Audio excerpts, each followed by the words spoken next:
Hey, everybody who has not been to one of these before, my name is Ryan Young. I'm the Director of Special Products for YPFP. I'm also the host of Almost Diplomatic, a DC-based podcast that discusses geopolitics, national security, and a bunch of nonsense over beers. Is our wonderful tagline. Most of you might asshole friends drinking, but it is what it is. So we started doing these events before the pandemic, and essentially the idea was a moderated happy hour. So everyone grabs a drink. If you drink, if you don't drink, it's perfectly fine. No one cares. It's okay. It really is. Don't worry about it. And have a discussion on a pretty selected topic. And basically, our game plan for tonight is I'm going to let Justin and Colleen talk for about 20 or so minutes, and then we'll kind of open up for questions. So just cue, Colleen, question or a statement if you want to make have input. Please do not unmute yourself. It'll become chaos. Don't do that. I just have to mute you. If you keep being bad about it, I'll just purge you. I'm a tyrant. I'll do it. Watch me. Don't give me that power. But yeah, but anyway, we're talking about nuclear mishaps tonight. So essentially, really focusing on the true price of ownership of nuclear weapons. So, events on losing nukes or meltdowns or accidents and all that kind of stuff. And really talk about, obviously not the financial price because it's really expensive, as everyone's already well aware, but really talking about how dangerous they really are, even when they're not being launched at anybody. But in discussing that with me tonight is first Colleen Moore, who is the Senior Director of Programs for YPFP, and she's also from Beyond the Bomb. Colleen, say hi. Hi, everyone. What's Beyond the Bomb? So Beyond the Bomb is the grassroots movement to reduce the threat of nuclear violence. So I'm the digital engagement manager for Beyond the Bomb and their sister organization, Global Zero, as well as the programs director for YPFP. And also joining us is part-time mountain man and full-time chair YPFP's nuclear weapons discussion group, Justin Marinelli. Say hi, Justin. You're muted. You're muted again. I keep doing that. You'd think I would have learned after all these months. Hello, everyone. Just leave it open. I don't care. It's just us talking, so it's fine. Well, there's that. Yes, I run YPFP's nuclear weapons discussion group.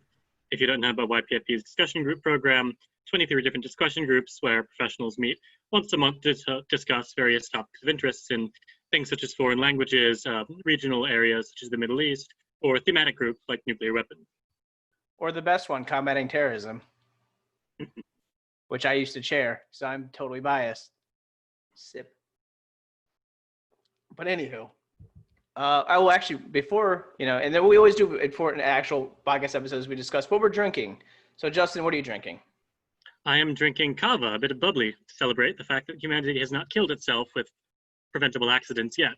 The fact that we haven't done so means we can hopefully avoid doing so in the future, and I'll celebrate that. That's a bold strategy. Colleen, what are you drinking?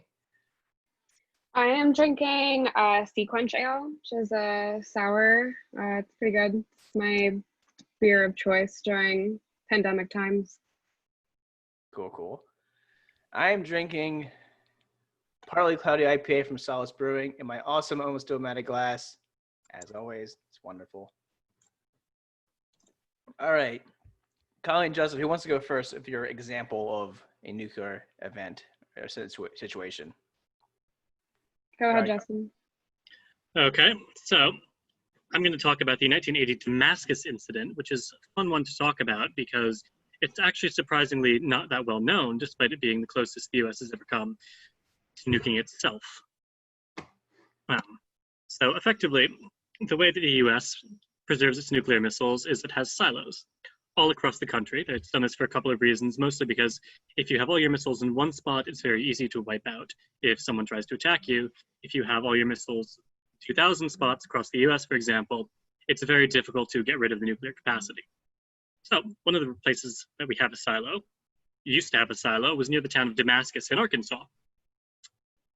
And what happened one evening was that a couple of airmen were attempting to do maintenance on one of the missiles, Titan II rocket. Details aren't terribly important, but they were attempting to do routine maintenance on a missile, refill oxidizer tank, whatever. And a socket is dropped. So, part of what's bolting the rocket together It's dropped, it falls about 80 feet, bounces off one of the buttresses, keeping the missile up, slams into the missile, and tears a hole in the fuel tank. The fuel tank is filled with what's called Aerosine 50. You don't need to know this for the test, but basically rocket fuel is highly toxic. You don't want to ingest it. And so the airmen have only enough, oxygen in their, tanks, their hazard suits, for a certain amount of time. Certainly not a lot of time to, weld a rocket back together. Not that you'd want to, have an open flame anywhere near rocket fuel in the first place. So the concern is that, one, so much rocket fuel might, get into the air that it mixes with the oxidizer. If you all remember high school chemistry, to have a big explosion. Absolutely not. It's been like 15 years. Oh, come on. I'm being sarcastic, Ryan. Let me roll with this. Jackass. So anyway, you really want to launch the rocket into space. You need two components, a reducing agent and an oxidizer. So the fuel and the thing that makes the fuel really go boom. This is very, very simplified terms. Both of those things are highly toxic. And the issue now that the rocket fuel is getting everywhere is you don't want them to mix because then everything will go boom. A rocket is supposed to reach the second stage and go really fast when it's high up in the air, not when it's underground near population centers. So basically, the concern is the thing's going to blow up. And there are a couple of other concerns with how it's going to happen. But the main thing to know, unless you really want to dig into this, is that there's a ticking time bomb, and sooner or later, a nuclear missile is going to explode in the middle of Arkansas. Oh, no. But, you might be like Ryan and say, oh, no, Arkansas. But there were a couple of notable individuals within the lethal blast radius of a theoretical thermonuclear explosion, one of them being then Arkansas Governor Bill Clinton. You can see how... Oh, no. You can see how history might have slightly changed if things had been a little different. So anyway, basically, there's a couple of attempts made to try to repair and mitigate the damage. It rapidly becomes clear that that's not going to happen. And so basically everything's locked up as tight as it can be. People try to get away. And then shortly after midnight, I think it was around 1 or 2 in the morning, details escape me, the missile blows up, effectively destroying the silo, injuring several people.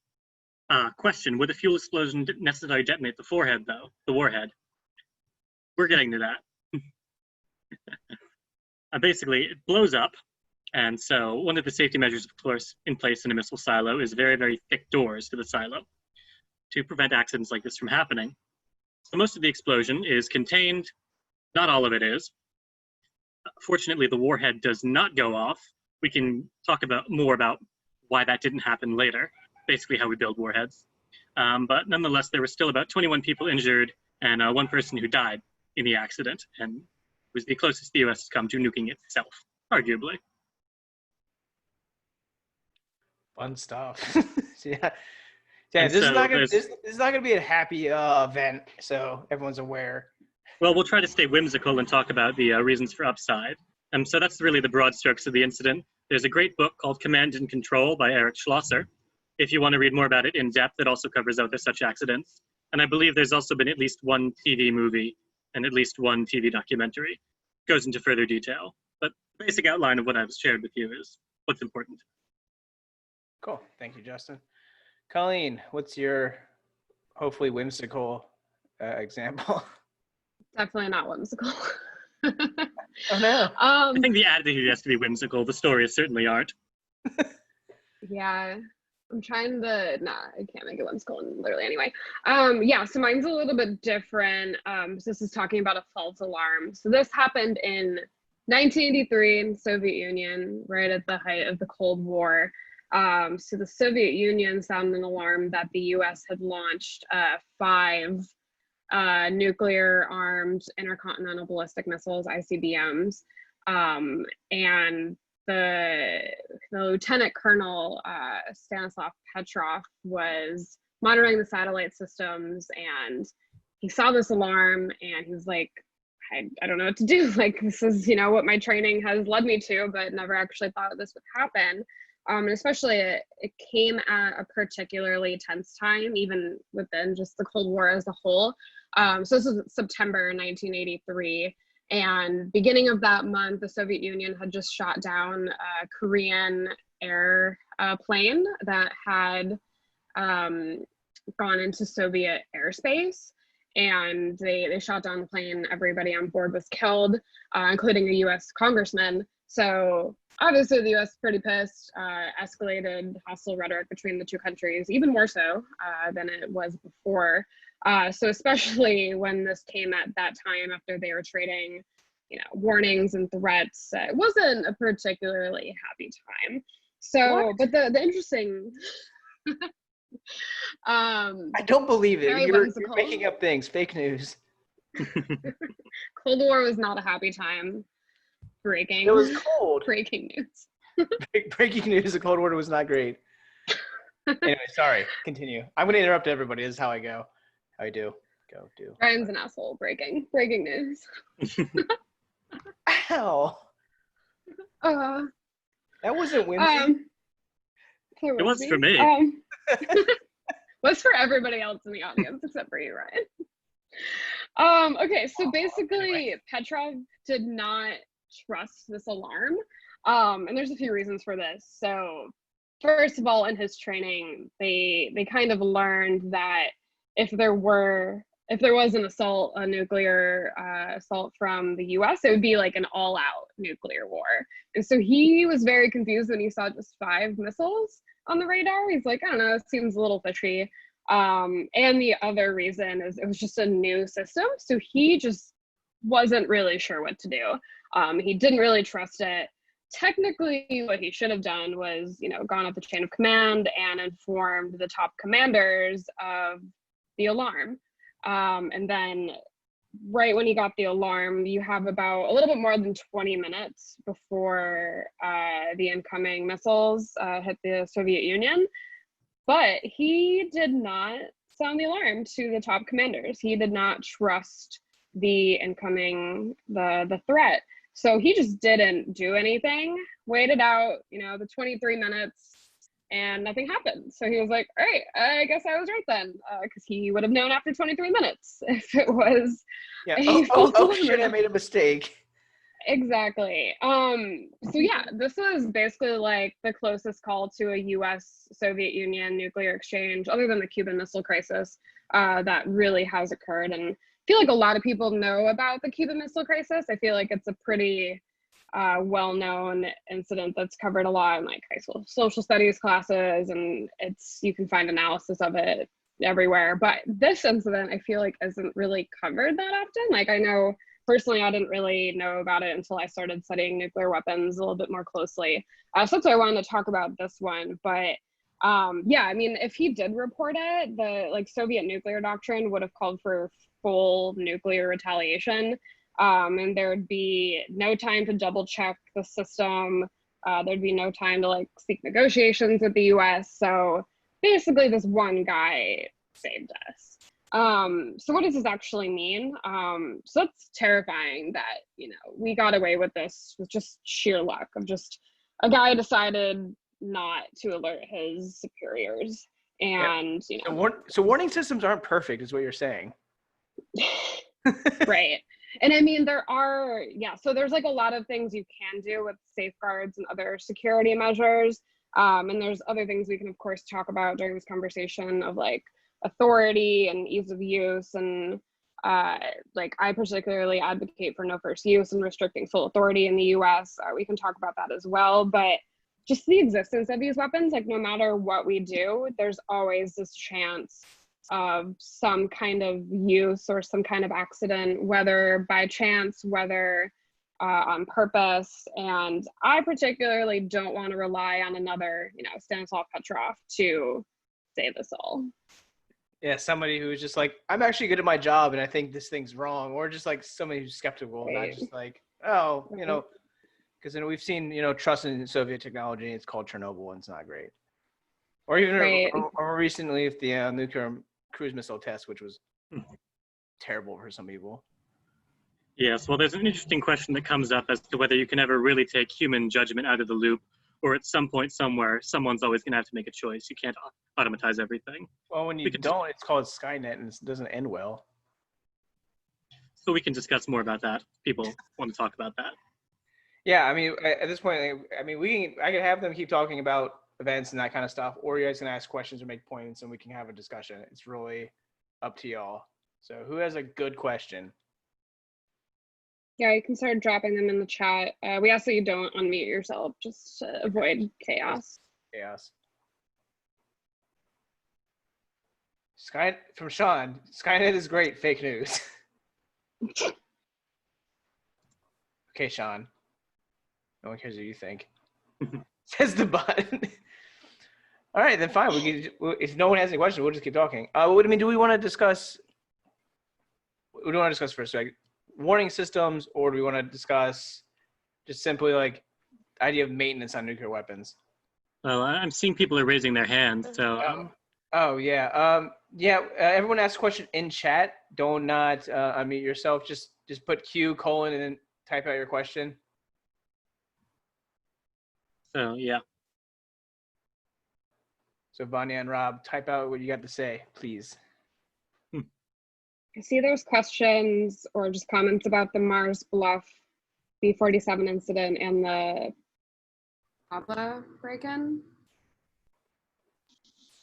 Yeah, I mean, if you all want to discuss that.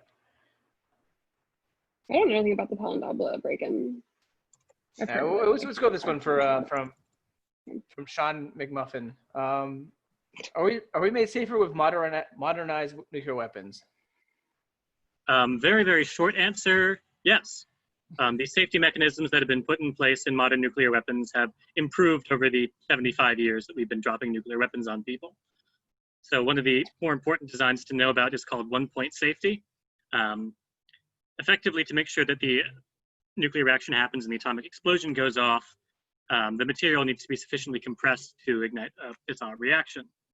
With one-point safety, normally to make the bomb go off, all the detonators you placed around the core have to go off at once. With one-point safety, it's a way of making it so that if a bomb is dropped or mishandled or stolen by Mel Gibson in a B movie, the detonators go off. Oh my God, I forgot about Broken Arrow. Jesus. Well, the detonators go off in a sequence so that there's not enough overall pressure put on the core to go off. That's one-point safety. It was one of the mechanisms that prevented, for example, the Damascus warhead from going off. Okay. I also think an important part of it is strengthening command, control, and communication systems. So MC3, just making them more resilient. I mean, right now there's, in the US particularly, there's so many elements of the technology that from the 1950s, which is pretty terrifying. So that's the part that I'm most focused on, is kind of reallocating some of this funding for actually strengthening those. So they're just less vulnerable systems as well. Thank you. So I know Vanya was super early, so I'm gonna have her go first. Her question is, why is it important to have nuclear weapons if the usage of them is so dangerous? Can't we stop the making of nuclear weapons? Well, this is the sort of a logic of mutually assured destruction. We need them because other people have them. And if we have more of them, no one will try to attack us first. More broadly, why does humanity need nuclear weapons? Well, that's certainly an open philosophical question. One argument you could make is that the possession of nuclear weapons scattered across the most powerful states reduces the chance of an all-out world war, like a World War III type scenario. Obviously, this is debated in the sphere.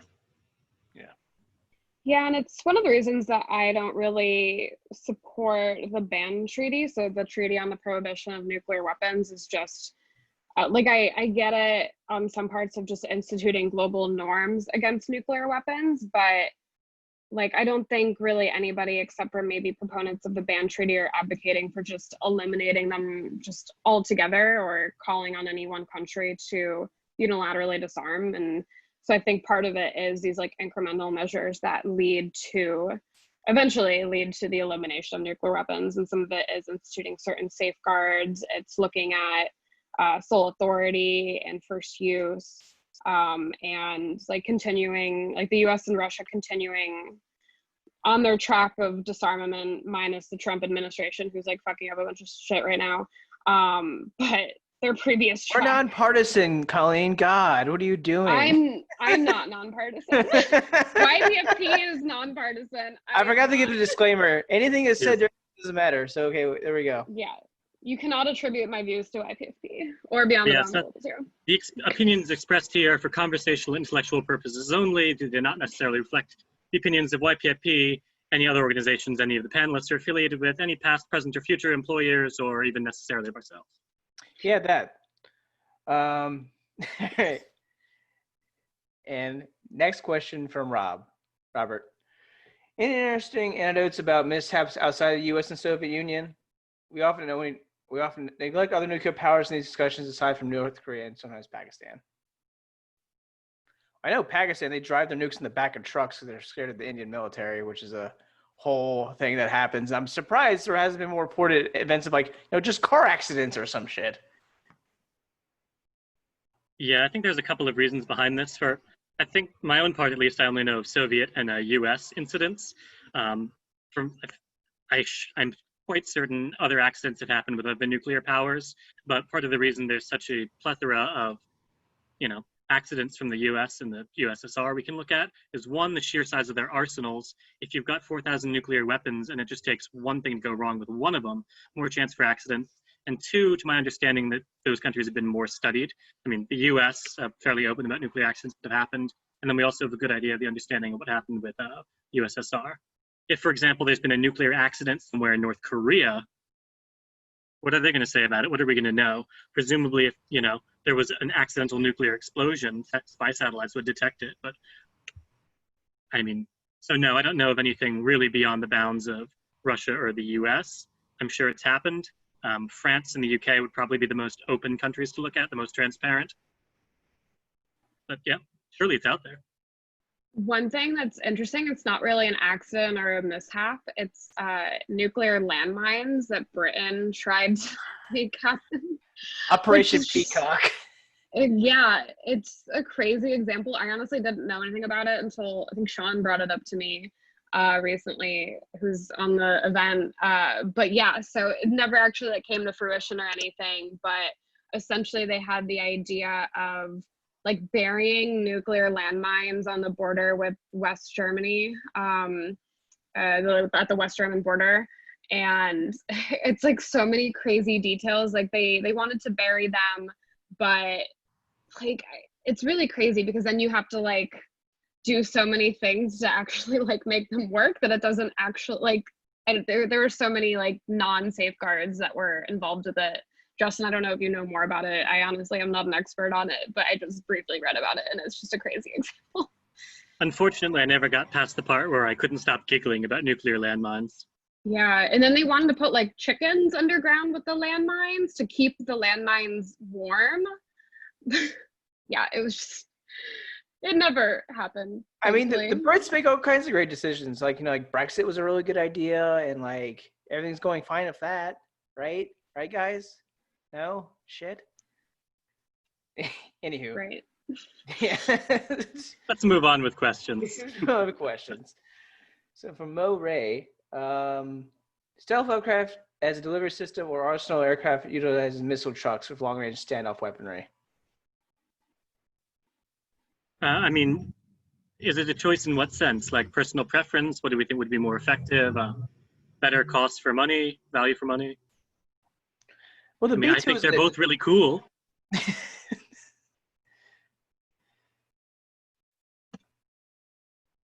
Modernization of delivery, okay.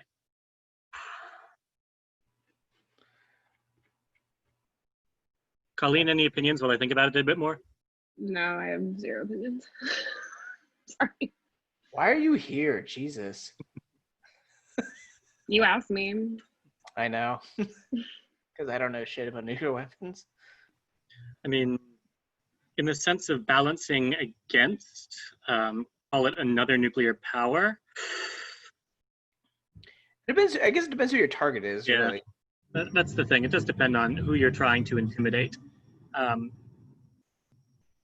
would think the B-2 is the most efficient delivery system. Well, that's the thing. If you're trying to deter China, for example, B-2s at Diego Garcia is probably going to be more effective than trying to put missile trucks on Okinawa, for example. Depends on how long. I'm also sure the Japanese would love that. It wouldn't be the first time we've, put nuclear weapons on the soil of our allies and not told them. But that's probably not good form. Sharing isn't always caring, okay? Quote Ryan.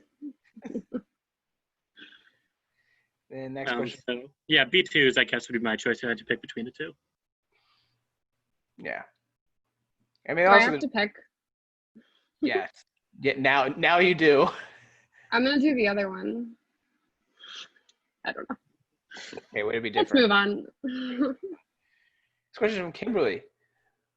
What can you say about the explosion that recently happened in Beirut? Admittedly, I thought this was talking about address it, but how much of a nuclear mishap can we attribute to human error or outdated policies? So, how much human error causes problems? I mean, it's like you can say a lot of them. Like Chernobyl was the really standout example of that. You know, they're like they just shit the bed on all of that. Yeah, I mean, Beirut's a different example. It wasn't a nuclear explosion, so I can't talk as much about that, but just human error generally. Yeah, I mean, that's what's so terrifying about a lot of the launch processes right now around the world, including the US. Like it's so much up to humans, and there's not a lot of check on that.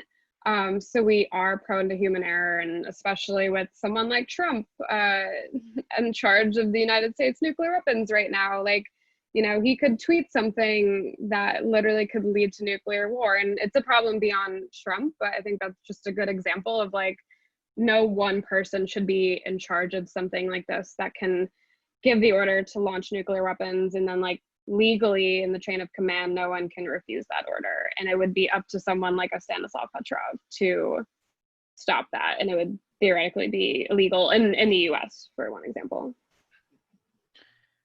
Awesome, thank you. So moving on a little bit, Thomas has a question or a point. Can you all speak to the Russian nuclear cruise missile test and also about nuclear torpedoes? Yeah, I mean, we could talk about the radiation incident, because it's related as well. Yeah, why not? Let's go for that. Do you want to go first?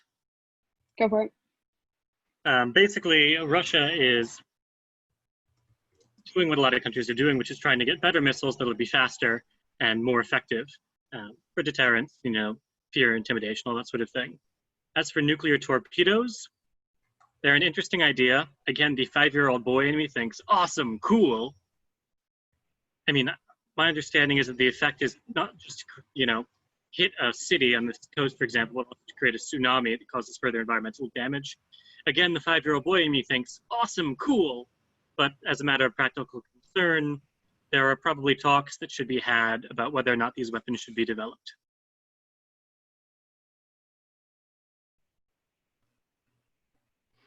Yeah, I wasn't paying attention.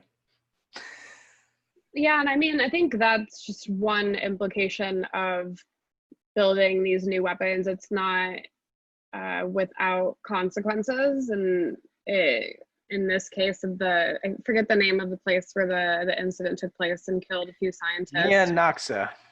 Yeah, exactly. And so I think that's just a consequence of the nuclear arms race that I think, as you know, Russia continues to develop these weapons, it will unfortunately be a consequence of them. It's still baffling though, because it's like we proved that this was a dumb technology back in like 50s and 60s, yeah. And then we're like, okay, let's still try to do it because why not?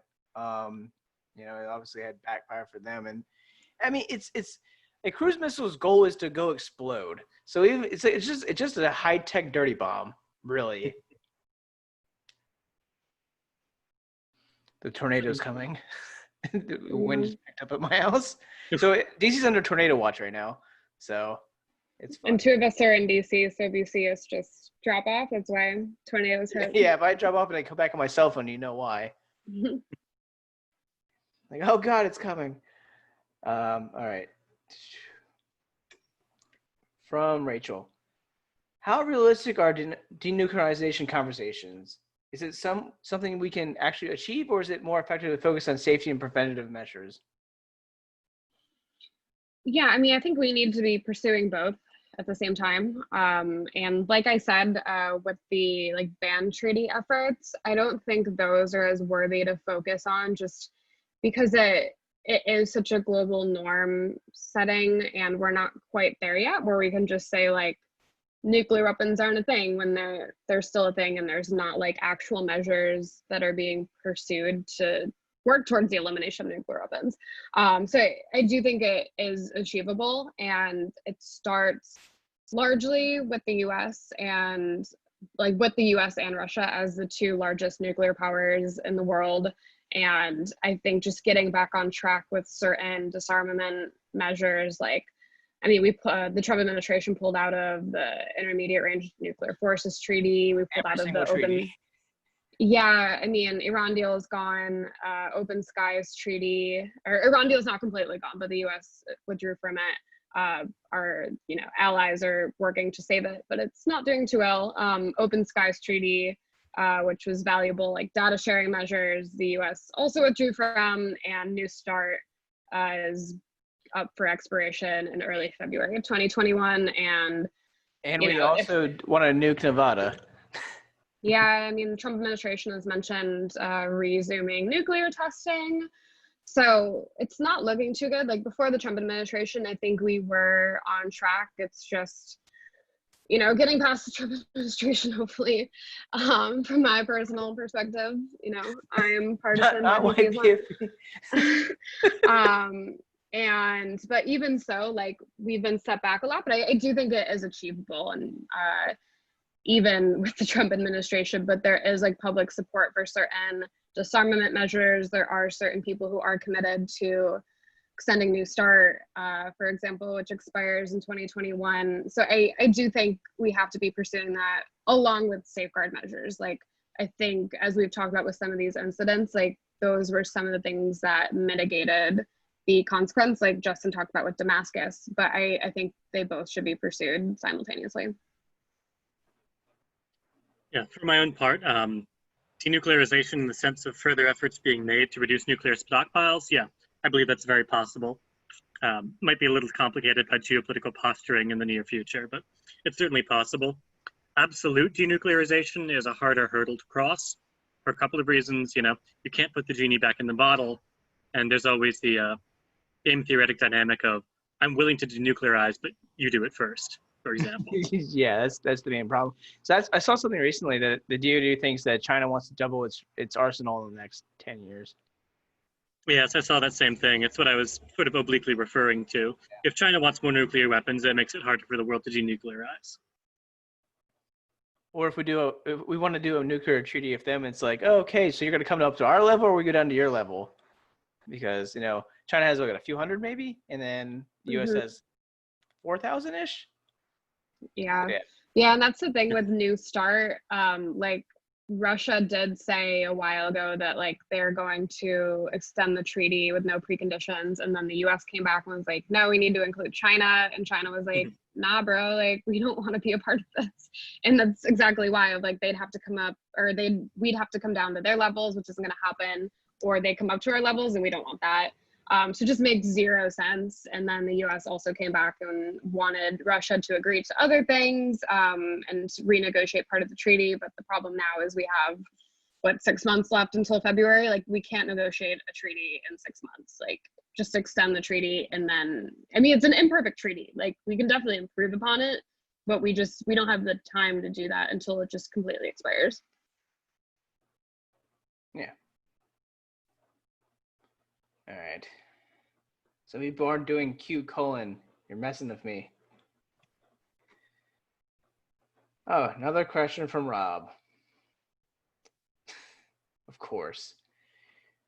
Do you see any generalizable? Is that a fucking real word? Generalizable, yeah, that's real. Jesus, I've been drinking. Lessons of nuclear mishaps for discussions about the development, management, or use of any other weapons technologies, including existing ones like biochem or newer and possible future weapons technologies, including space-based systems, autonomous weapons, etc.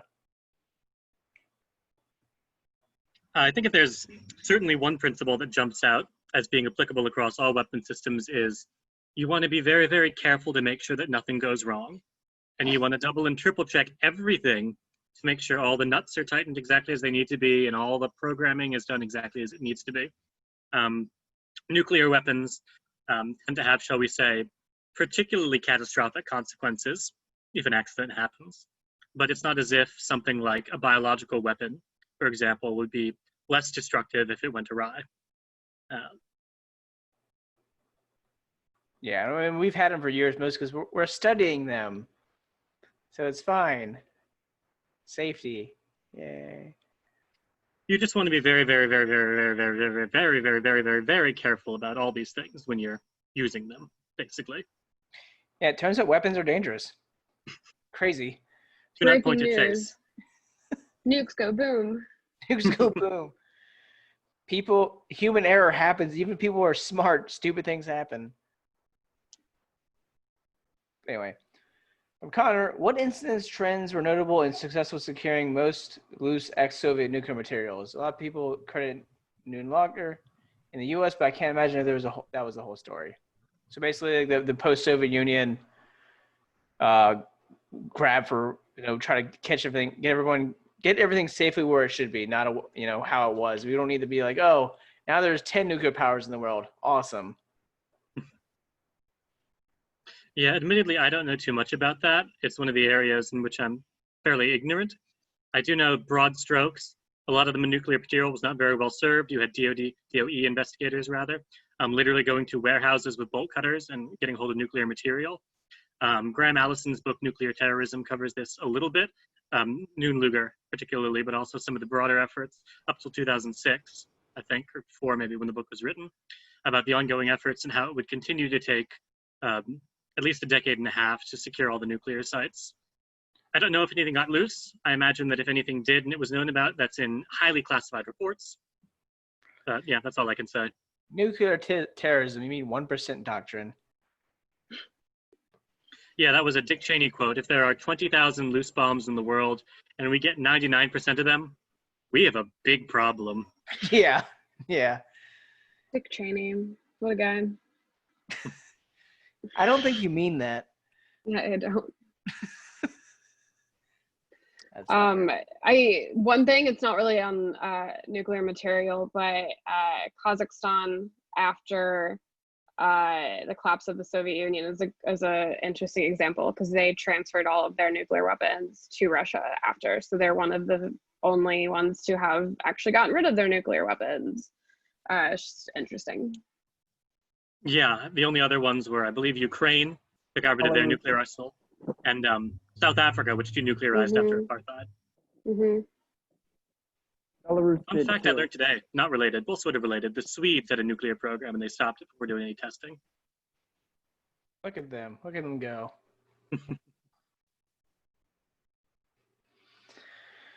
All right. From Corey, is there a legitimate reason to resume testing, or is it just more America first nonsense? My understanding is that the USA benefits under the current regime because we use supercomputers to simulate nuclear explosions in lieu of testing. Until recently, we were the only nation with this capability. Yeah, that's the thing. Like outside of the humanitarian consequences of nuclear testing, like we actually have more data and like the technology we have now than when we were testing during the Cold War. So there's no reason to resume nuclear testing. Yeah, so I'm just gonna plug the podcast real quick. Colleen, myself, and a friend did an episode 63, Don't Nuke Nevada. We basically talked about nuclear testing in the US and why it's not a super great thing. So if you want to learn more about that, definitely, listen to what everyone has to say the rest of the time, but also check that out. Self-plug over. Justin, anything? I got nothing on that. I don't know the arguments for and against. I guess the best I can say is sometimes there's no substitute for the real thing, but I just don't know the issue well enough. Well, I mean, you look at it in other places where it causes a significant issue to the local populace, even if they're not even local. I think the worst in the world has not been in the U.S. has been in Kazakhstan, where the Russians used to do their nuclear testing, and like it has ruined generations of people. Basically, that would be my argument why you shouldn't do it. I don't know what the argument for is. Publicity. Fun. Fireworks, 4th of July. Next question. Yeah. And it still could happen too in the US. We haven't fully blocked it from happening. So that's a fun thing to watch out for. So, from Connor, quick comment. Simply having nuclear warheads, which the U.S. has thousands of in storage, is not the same as having them on ICBMs ready to go, as U.S. just has over 400. Yeah, so I think Jerry talked a little bit about this in the chat too. Sorry, Justin, go ahead. No, I was just saying, yeah, that's true. There's only so many delivery vehicles for all these warheads. Yeah, and like those are the ones on hair trigger alert. So yeah. From Sean McMuffin, would Alderaan have been destroyed if they had been if they had their own Death Star? I feel like in that case, because the Empire had the Connor, plans mute to yourself begin with, now, Connor. Chaos, Connor. but the Empire built it, okay? Yeah, and you're muted. Tyranny. I have tyranny. I am the Emperor. Now. I know, authoritarianism is so much more appealing when you're in charge. It is. It's wonderful. But It's almost like the power goes to your head, Ryan. I'm drunk on power. Oh, I Drunk mean, on something. Eh, Or at least working on it, hopefully. partly cloudy IPA. But no, thank you, Sean, for your brilliant question. But it probably been destroyed faster because they would actually been a terrorist state because that's what the rebels were. I'm just saying. Empire did nothing wrong, except torture and. Let's move on. How about that? Okay, I can talk about Star Wars. We should do an event on Star Wars. I want to. We should. From Vanya, how safe is it for U.S. to store nuclear weapons in populated areas? What safety measures are in place to avoid human mistakes? Well, how safe is it? Not necessarily less safe than storing them away from people if you're talking about the risk of an accident and the measures put in place to prevent nuclear detonation. Of course, the consequences if something goes awry are considerably higher, which is why a lot of nuclear silos, for example, are in the middle of nowhere, one of a few reasons at least. As to what makes them safer, again, like I talked about, there's 1-point safety, which is sort of an older way of preventing nuclear weapons from going off accidentally. There's something else called strong link, weak links, basically a way of setting up a nuclear weapon so that the firing mechanism has one link to the detonators. The firing mechanism is sort of insulated away from, electrical damage, fire damage, whatever. But then the weak link is something made of, less capable materials. It doesn't withstand stress as well. And if the missile is, again, dealt with roughly, if, it's being stolen by terrorists, to fund a DeLorean that will go back in time, the weak link breaks, and this prevents the firing mechanism from making contact with the detonators, preventing it from going off. Additionally, there's also something called permissive action links. These are effectively the electric bike lock on the nuclear weapons. They're the things you need to put a code in if you're an authorized person. Jerry's got his face in his hands. Jerry, am I wrong, or do you just hate that analogy?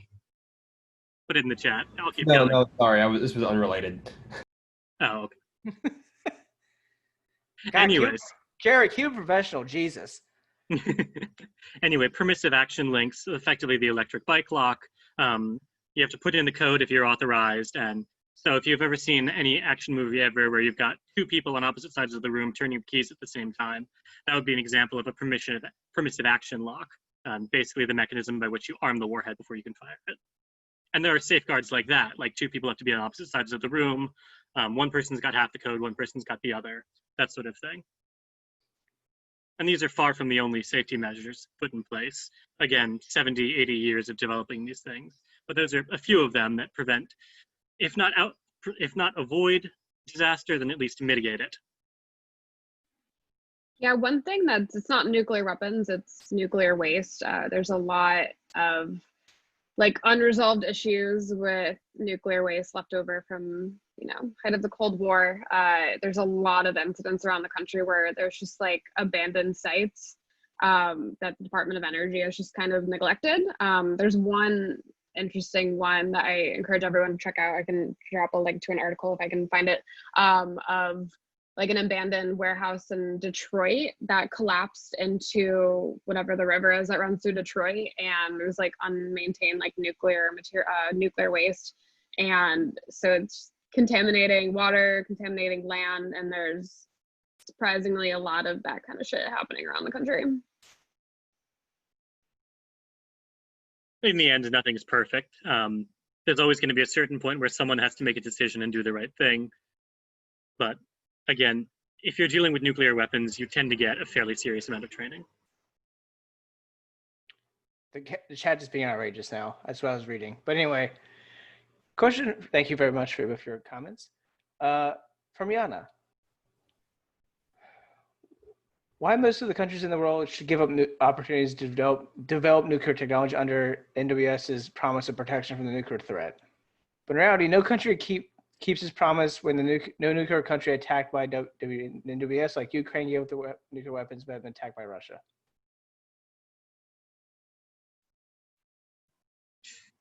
Yeah, that is one of the tensions involved in the global non-proliferation regime, basically. Long story short. Really, the only way to enforce that is the way you enforce any law, carrot, and stick. You have a big carrot, you reward people who follow it, and a big stick to punish people who break it. So what that looks like in a nuclear context is incentives for nuclear power, dealing with these things, offers of protection. This is one of the ways the US has traditionally kept the number of nuclear states small. We offer to take countries under our nuclear umbrella and nuke enemies for them. And then, of course, the stick is same things we see, for example, with Iran and North Korea, sanctions, trying to be debarred from international organizations, that sort of thing.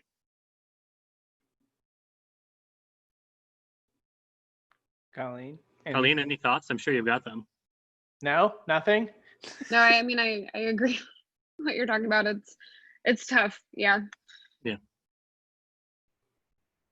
And now the chat is talking about Natty Bell and Star Wars. This is wonderful. Yeah, I'm trying to keep up with the chat and I'm failing miserably.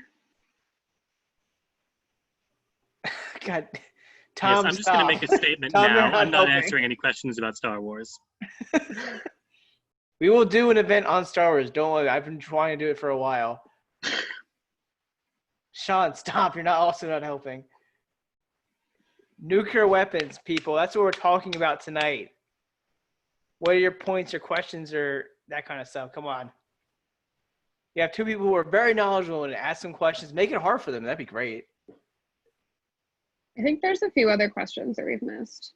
There was discussing Turkey's nuclear program. They have power reactors constructed by Russia. Yeah, they're a great NATO ally. They also have nuclear. Yeah, they have some US nukes. Yeah, Interlook, I think is the name of the base where we previously kept nuclear weapons. I don't know if they're still there offhand. Turkey's an interesting one because, well, Erdogan in particular sees himself as being the head of a new Ottoman Empire, or at least aspires to be. We all do sometimes, I admit. But in Erdogan's case, he's really trying to throw around Turkish muscle on the world stage, and, nukes are the sign that a country has made it. They're big and powerful, and they must be respected by everyone. That's an issue. The thing about nuclear weapons is some parts of nuclear weapons are very easy to build, and some aspects are very, very difficult.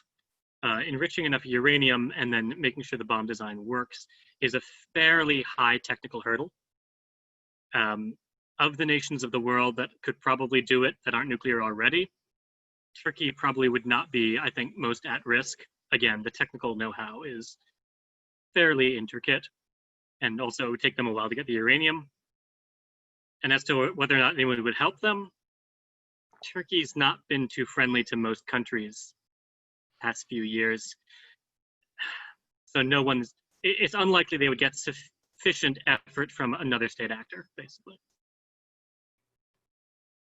Yeah, they're not great. They're a terrible ally. They're the worst ally in NATO. It's just God, so the weird next they haven't couple of made the weeks, they EU might yet. go to war with Greece, so we'll see. Yeah, but that's like, that always happens. So is it really that bad? The answer is yes, it is bad. It's not great. But anywho.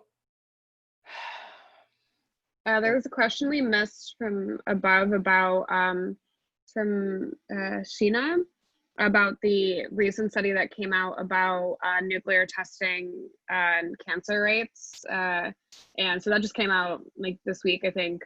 And it did find that in a lot of, at least 1,000 cases, it can be like the cancer rates can be directly attributed to nuclear testing. I think this was New Mexico specifically. So yeah, kind of, it was the National Cancer Institute. So yeah, kind of like proving that there was a direct correlation there for at least some of the cases. Doesn't surprise me. Yeah. From God, I have no idea how to pronounce it. It's like TS China. It's to China. I have no idea how to pronounce that. I'm so sorry. I wish I was. It's my number one skill is not saying people's names right. And I apologize. But you have a great question or a great point. What about Iran and the Gulf, a possible nuclear arms race? Yeah, maybe, probably, possibly. If Iran comes out tomorrow and says, we definitely have a nuclear weapon, and it works, it's quite likely that Saudi Arabia will have a nuclear weapon fairly quickly after. Obviously, they don't have any nuclear sites, and they don't have any capacity of their own to build one anytime soon. There have always been rumors, my understanding at least, that there's some kind of arrangement with Pakistan, possibly they finance part of the Pakistani nuclear program. Again, rumors, nothing I would be able to put down specifically. So now Saudi Arabia would probably have one next. I bet the Emiratis just finished a nuclear plant. You have to figure the Emiratis would be at least interested. And then Turkey as well would probably try to get one and be more open about it at that point. So Israelis don't have them. Long story short, yes, possible nuclear arms race. Yeah, like I think we're still pretty far off from it. I mean, even Iran's still relatively far off, even though it's easier for them now without, U.S. in on the Iran deal, and especially if it collapses, they're even, if they could be further along than we may know without inspections and whatnot. I mean, with Emiratis and Saudi, they're still pretty far off, but I would say it's definitely something to look for in the next few years, to keep our eye on that. But I don't think it's nothing to be concerned about in the near immediate future. I think there's other like non-nuclear geopolitical issues there. Yeah. There's other issues to worry about. Yeah, just a couple. And that question was actually, I mispronounced the name. It's Cinnamon is the actual, how does it pronounce it? And then from Tabby, do countries with nuclear power plants contemplate using that technology to develop nuclear weapons? So if somebody has a power plant, will they make nukes, or could they? It's a little more complicated than that, basically. So to cast a very broad net, a lot of countries were given nuclear reactors built by the US under Eisenhower's Atoms for Peace program. Across the world, some in Asia, Europe, Africa. So even if you theoretically have a nuclear power plant, it's still 25 miles to go, basically, if we're using a marathon analogy, to get from that to a nuclear weapon. Now, if you're talking about a country like Germany or Japan, which again is very technically advanced, has long-running nuclear programs, although Germany's getting rid of all of theirs. A country like Japan, for example, highly technologically advanced, highly industrial, highly educated, lives in a neighborhood that's had war before, lives in a neighborhood where other countries have nuclear weapons. You have to figure there's a plan somewhere in the Japanese Ministry of Defense or whatnot for how to get a bomb as quickly as possible if the situation calls for it. So if I had to pick like a top 3 countries that probably the next nuclear powers, Japan is actually up there in my book, just because they could do it so quickly and things are heating up in the South China Sea. But more broadly, I think most countries that have nuclear power plants don't try to achieve nuclear status. Yeah, Japan's an interesting case because for a while they were very adamant about never having nuclear weapons, but that seems to have changed more recently, just in their rhetoric. Awesome, thanks, guys. And the very next question is actually from Paula, and she asks, we talked about denuclearization, with regards to weapons. What are your opinions with regards to nuclear energy? Because we know, like Justin mentioned, like Germany's been reducing their nuclear power plants because of Fukushima was a big reason. Yeah, that was basically it. They're denuclearizing because they looked at Fukushima and said, we don't want that happening here. Now, Fukushima was a fairly unique set of circumstances, at least relative to Germany. In Japan, earthquakes are something to be concerned about. Tsunami is something to be more concerned about. Less so in Germany, certainly. My assumption, it was just a risk mitigation perspective. It's like nuclear energy is hard to get right, and the risk of accident is higher. So we're just going to avoid that problem altogether. I don't know if I agree with that personally. I think nuclear energy is great done safely. Obviously, done safely is a huge caveat. I believe there's a place for it in the future, though, especially if we can really dig into new technology and ideas like things like thorium, molten salt reactors, and whatnot. Yeah, I don't really have personal opinions on nuclear energy, but I agree that like there's a certain risk that comes along with it, and is it worth that risk? And probably not. From my limited knowledge, I don't focus on nuclear energy too much, and I think there's just pros and cons of it, and I'm not exactly sure of like weighing those. You're just by one in Calvert Cliffs. Really? Yeah, that's what Calvert Cliffs is for, is a nuclear plant. Nice. Good to know. Didn't know. God, you're not welcome in Maryland. But you live in Virginia. It's not the point. I'm from Maryland. Look at my awesome flag. Yeah, close enough. And Tabby has a great question. What about thoughts on the use of depleted uranium? Because I know like the Abrams uses a depleted uranium round, and then you use them different like other aircraft, I think, and it's kind of a devastating round to hit somebody with. But yeah. Well, it's not quite radioactive, even though it's uranium. It's depleted, so at that point, the radiation levels are infinitesimally small. So at that point, it's just a really, really dense thing that if you hit someone with it at high speeds, it's a lot of damage. So I can't say I have an opinion on it, but that's the basic idea behind it. It's good at what it does, which what the U.S. military uses it for is things like blowing up tanks. Yeah, I remember seeing stuff about like different radiation poisoning issues following the first Gulf, the U.S. Gulf War. The first Gulf War was the Iran-Iraq War, technically, in my opinion, but that's just me.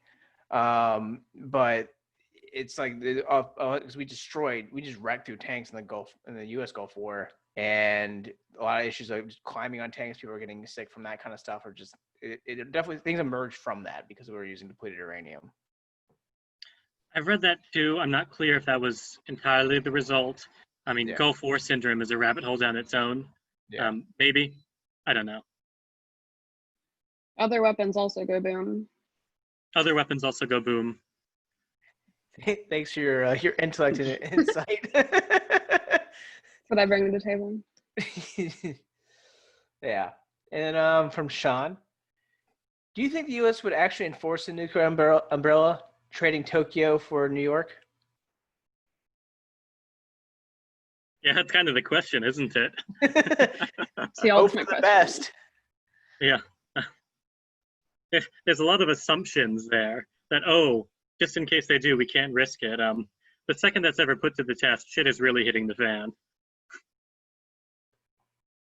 Yeah. Yeah. Yeah.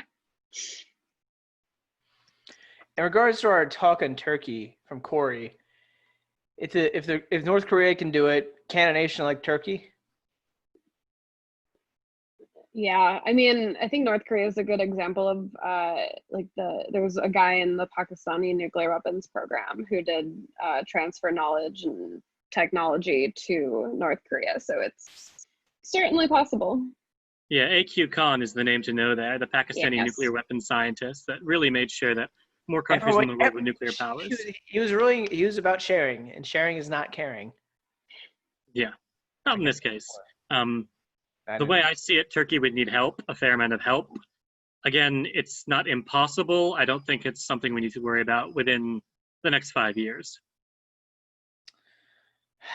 I'm gonna bring this up just because it's stupid. Thank you, Rob. From Rob, what about the use of depleted uranium in kitchen tables? What? That's the question. That's the idiot question Rob asked. That was a private message to you, Ryan. No, I don't care. There's a story there for the rest of the group. My statement on that is if you expect Mr. Bond to dine while you tell him your plan, it's got a lot of panache. And Corey brings up a good point. Depleted uranium, it's more toxic rather than radioactive. Yeah, that's probably the best way of putting it. You don't want to breathe it in. All right. And Any yes, more? putting nuclear power plants where you get earthquakes is not smart. That is a correct statement. Definitely not. But yeah, unless we have, it was Jerry. What are you saying now, Jerry? And more to the depleted uranium, Monica brings up that in Iraq there are huge increases in cancer rates and birth defects in areas where depleted uranium was used. So depleted uranium, great weapon, bad for everyone else after. Straight up bad. Yeah, it's just like. Not good. Did you watch Starship Troopers last night? No, I didn't. So it makes it. God damn it! We Sean, told you to do failed so me. so many times. Yeah, I know. Everybody should go home. Well, you're probably already home. Watch Starship Troopers after this event. You're just in creepy darkness now, Justin. Yeah, sun's setting, and we can't figure out which light's the porch light. Thank you, Corey. Would you like to know more? The book is better. Yes, Mo. The book is phenomenal.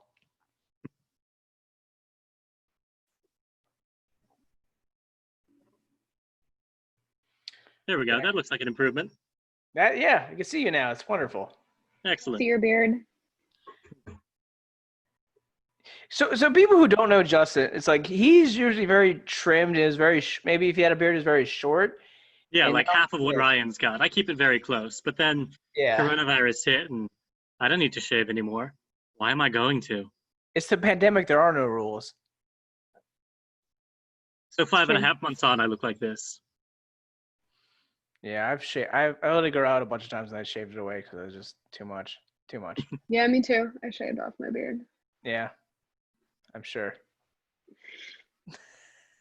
But all right. Okay, well, I tried. Did you though? I think the light just went out now, so. Oh well, I'm here. I promise. Yeah. No, we can generally see you now. It's anyway, fine. so should we go on with the questions? Are there any more? Is there any more questions? Yeah, last call for questions. Put in chat. Yeah, we're not gonna go past 8. We can end earlier. People don't want to, ask awesome questions to people who are really smart. Not me, Colleen, and Justin. So we can do that, or we can just end it and be like, I'm gonna be less knowledgeable. That's fine. There was one question about the Iraqi oil fields during the Gulf War, but I don't know the answer to that. Oh, what's the question on? It was basically about Iraqi oil. Did the Iraqi oil fields burning cause more cancer than depleted uranium? Or was that more of a bigger issue? I have no idea. It probably didn't help. And for Monica, I'm pretty sure some of them are still on fire from ISIS retreats. Nice.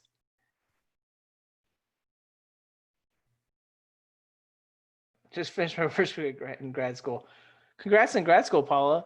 It's fun. I enjoyed my time. It was really great. Don't do it. Don't go to grad school. Oh, says you. I don't use my graduate degree. Yeah, I thought mine, well, I don't know. I didn't enjoy mine that much. I guess it helps, though, on a resume and shit. It does. I got my first job because of it. And also, my school had a great football team, so that was a lot of fun, too. I mean, we can talk about a couple of other fun nuclear accidents or not. We can run through a few things real quick. Let's end on the Goldsboro incident. Yeah. When we nuked ourselves almost, sort of. Not really. Well, actually, we dropped nuclear weapons. Well, what about that one in Spain that we hid from the Spanish?